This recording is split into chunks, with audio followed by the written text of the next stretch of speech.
आपने कभी सोचा है कुछ लोग चैलेंजेस का सामना मुस्कुराते हुए करते हैं जबकि दूसरे लोग उन्हें देखकर डर जाते हैं। यही सवाल एक रिसर्चर कैरल ड्वेक के दिमाग में था। तो उन्होंने 10 साल के बच्चों के साथ एक इंटरेस्टिंग एक्सपेरिमेंट किया। उन्होंने बच्चों को कुछ ऐसे प्रॉब्लम दिए जो उनके लिए काफ़ी मुश्किल थे। अब यहाँ दो तरह का रिएक्शन सामने आए। पहला ग्रुप के स्टूडेंट्स फेल होने पर वो डिवास्टेड हो गए।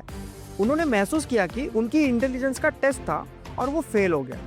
लेकिन दूसरे ग्रुप्स का रिएक्शन बिल्कुल अलग था। जब उन्होंने प्रॉब्लम्स को सॉल्व करने की कोशिश की और वो फेल हुए तो उन्होंने कहा, मुझे ये चैलेंज में मजा आ रहा है। ये रिएक्शन कैसे पॉसिबल थे? कैरल ने कंक्लूड किया कि इसका जवाब उनके माइंड में छुपा था और इसी के बारे में द बिग बैंग चैनल के एपिसोड में हम बात करेंगे। अगर आप नए हैं तो सब्सक्राइब करना मत भूलिएगा।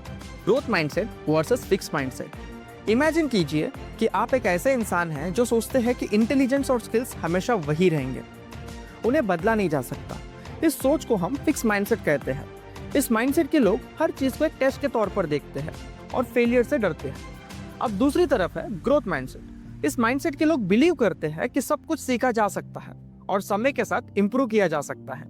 पब्लिक स्पीकिंग हो या कोडिंग, सब कुछ एक स्किल्स है जो प्रैक्टिस और एफर्ट से बढ़ाया जा सकता है। ग्रोथ माइंडसेट ये एक्सेप्ट करता है कि रॉ टैलेंट एक फैक्टर है, लेकिन इंप्रूवमेंट का स्कोप हमेशा होता है। एक और चीज, ग्रोथ माइंडसेट सिर्फ कंसेप्ट नहीं, ये एक लाइफस्टाइल है जो आपको अपनी पूरी पोटेंशियल को अनलॉक करने में मदद करता है। इस माइंडसेट का फायदा ये है कि आप हर सिचुएशन को एक अपॉर्चुनिटी की तरह देखते हैं। जब भी आप किसी मुश्किल चीज का सामना करते हैं, आप सोचते हैं कि ये आपका इंप्रूवमेंट का एक पार्ट है। कैरल ड्वेक की रिसर्च के मुताबिक जो लोग ग्रोथ माइंडसेट को अपनाते हैं वो ज़्यादा सक्सेसफुल होते हैं, क्योंकि वो चैलेंजेस को एक्सेप्ट करते हैं और फेलियर से सीखने की कोशिश करते हैं। ये माइंडसेट सिर्फ एकेडमिक्स तक सीमित नहीं है, बल्कि करियर और रिलेशनशिप में भी इक्वली इम्पैक्टफुल है। Example of growth mindset. मैंने अपने दोस्त को ये कंसेप्ट समझाया जब मैंने ये बुक पढ़ा था। वो इकोनॉमी के क्लास में डाउट्स को क्लियर करने से डरता था, क्योंकि उसे लगता था कि अगर उसका जवाब गलत हुआ तो लोग उसे गलत समझेंगे। मैंने उसे समझाया कि अगर उसका जवाब गलत भी होता है तो वो एक लर्निंग अपॉर्चुनिटी होती है। उसे कुछ दिनों के बाद अपना हाथ उठाकर ये सवाल किया और किसी ने उसे डम नहीं समझा। इस एक्सपीरियंस से उसका कॉन्फिडेंस बढ़ा और ज़्यादा सीखने का मौका मिला। ये एग्जाम्पल हमें ये बताती है कि ग्रोथ माइंडसेट सिर्फ एक आइडिया नहीं है, बल्कि एक प्रैक्टिकल अप्रोच है जो आपके एवरीडे चैलेंजेस को हैंडल करने में मदद करता है। हर दिन जब हम नए चीज़ों का सामना करते हैं तो ग्रोथ माइंडसेट हमें अपनी गलतियों से सीखने और इम्प्रूव करने का मौका देता है। आप भी सोचिए कि आप अपने डेली लाइफ में कैसे आप इस माइंडसेट को अप्लाई कर सकते हैं। इसके अलावा दुनिया के काफ़ी सक्सेसफुल लोग जैसे एथलीट्स और एंटरप्रेन्योर्स ग्रोथ माइंडसेट के प्रिंसिपल को अपनाकर अपनी सक्सेस का बेस बना लेते हैं। सचिन तेंदुलकर या इलॉन मस्क जैसे लोग फेलियर के बाद नए तरीकों से कोशिश करते हैं, जो ग्रोथ माइंडसेट का एक परफेक्ट एग्जाम्पल होता है। Valuing efforts. आज के ज़माने में एफर्ट्स को अंडर एस्टिमेट किया जाता है। फिक्स माइंडसेट वाले लोग सोचते हैं कि जीनियस होने का मतलब बिना एफर्ट्स के सब कुछ आसान लगना, लेकिन रियलिटी ये है कि हर जीनियस ने एफर्ट्स लगाया होता है। एफर्ट्स करने का एक पॉजिटिव चीज़ है जो आपको इम्प्रूवमेंट की तरफ ले जाता है। जैसे जिम में अगर आपको लगता है कि वेट उठाना एफर्ट्सलेस होना चाहिए तो आप गलत सोच रहे हैं। जब तक आपको एफर्ट्स नहीं लगती तब तक आपकी ग्रोथ नहीं होगी। इसी तरह दिमाग का भी ग्रोथ तभी करता है जब आप कुछ नया सीखने के लिए एफर्ट्स लगाते हैं। एफर्ट्स ही वो चीज़ है जो आपके पोटेंशियल्स को अनलॉक करती है और आपको एक बेटर वर्जन बनाती है। एफर्ट्स का एक और एग्जांपल ये भी है कि सक्सेसफुल लोग अक्सर अपने स्किल्स को इम्प्रूवमेंट करने के लिए काफ़ी मेहनत करते हैं। इसैक न्यूटन को ले लीजिए, उनका डिस्कवरी ऑफ ग्रेविटी काफ़ी पॉपुलर स्टोरी है, लेकिन इससे पहले उन्होंने कितने सालों तक एक्सपेरिमेंट किया वो अक्सर इग्नोर कर दिया जाता है। इसका मतलब यह है कि एफर्ट्स एक हिडन प्रोसेस है जो हर सक्सेस के पीछे होता है।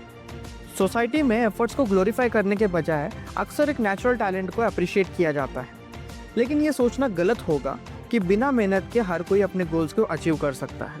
मेहनत ही आपको अपने गोल्स के करीब ले जाती है। Learning from failure. Failure is not opposite of success, it's a part of success. जब हम फेल होते हैं तो वो एक अपॉर्चुनिटी होती है सीखने की। मैंने अपने फेलियर का एक जर्नल रखता हूँ जिसमें मैं लिखता हूँ कि मैंने क्या गलती की और उससे क्या सीखा। ये एक्सरसाइज मुझे फेलियर के इम्पैक्ट से बाहर निकालने में मदद करती है और मुझे ज़्यादा प्रोडक्टिव बनाती है। अपने फेलियर को रिफ्लेक्ट करके समझ सकते हैं कि कैसे आगे बढ़ना है। हर एक फेलियर एक नई सीख लेकर आती है जो आपके सक्सेस का एक इम्पॉर्टेंट हिस्सा बन जाती है। फॉर एग्जाम्पल, स्टीव जॉब्स को जब एप्पल से निकाल दिया गया तो उसने अपनी गलतियों से सीखा और वापस आकर एक नए विजन के साथ में कंपनी को लीड किया। फेलियर एक तरह का फीडबैक होता है जो आपको बताता है कि क्या गलत कर रहे हैं और कैसे इंप्रूव कर सकते हैं। जब आप इस पर्सपेक्टिव से फेलियर को देखते हैं तो आपका कॉन्फिडेंस बना रहता है और आप बेटर स्ट्रैटेजी के साथ में आगे बढ़ते हैं। इसका प्रैक्टिकल अप्रोच ये हो सकता है कि जब भी आप फेल हो तो आप अपने आप से 3 सवाल पूछें। मैंने क्या सीखा, मैं अगली बार इसे कैसे बेटर कर सकता हूँ, और क्या ये फेलियर मेरी ग्रोथ का एक पार्ट है। ये सिंपल रिफ्लेक्शन आपके माइंड को स्ट्रांग बनाता है। Progress beats perfection. कई लोग परफेक्शन के चक्कर में स्टार्ट नहीं करते, लेकिन परफेक्शन का इंतजार करते करते आप प्रोग्रेस का टाइम खो देते हैं। इसीलिए आपको शुरुआत में क्वांटिटी पर फोकस करना चाहिए, क्वालिटी अपने आप इंप्रूव हो जाएगी। फॉर एग्जाम्पल, अगर आप एक नए यूट्यूबर है तो पहले 50-100 वीडियोस बनाने में ध्यान दें। हर वीडियो के साथ आप कुछ नया सीखेंगे और धीरे धीरे आपकी क्वालिटी इंप्रूव हो जाएगी। क्वांटिटी लीड्स टू क्वालिटी और प्रोग्रेस परफेक्शन से ज़्यादा ज़रूरी है। इस प्रिंसिपल का एक और एग्जाम्पल है। एक स्टूडेंट जो एग्जाम्स के लिए पढ़ता है, अगर वो सिर्फ परफेक्ट नोट्स बनाने में टाइम लगाता है तो शायद उसका रिवीजन कंप्लीट ही ना हो। लेकिन अगर वो प्रोग्रेस पर फोकस करता है और अपने कंसेप्ट को रिवाइज करे तो उसका रिजल्ट ऑटोमेटिकली इंप्रूव होगा। परफेक्शनिज्म एक ऐसा सोच है जो आपको एक्शंस लेने से रोक लेता है, लेकिन जब आप प्रोग्रेस पर फोकस करते हैं तो आप बेटर रिजल्ट्स अचीव कर लेते हैं और अपनी जर्नी का मजा लेते हैं। Gradual journey of growth mindset. Growth mindset एक जर्नी है जो एक दिन में नहीं बदलती, ये ग्रेजुअल इंप्रूवमेंट का प्रोसेस है। रिलेशनशिप्स, हेल्थ और मैनेजमेंट जैसे एरियाज में भी ग्रोथ माइंडसेट अप्लाई किया जा सकता है। इंपॉर्टेंट यह है कि हम अपने आप को ब्लेम ना करें और अपनी जर्नी का मजा लें। इस जर्नी में सबसे जरूरी चीज़ है पेशेंस और अपनी गलतियों से सीखना।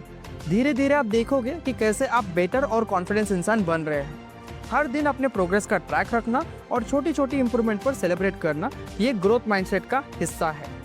कैरल ड्वेक के रिसर्च ने बताया है कि ग्रोथ माइंडसेट एक इवॉल्विंग प्रोसेस है जो हर इंसान के अंदर हो सकता है, बस जरूरी है इसे एक्सेप्ट करने की और कंसिस्टेंटली इस पर काम करने की।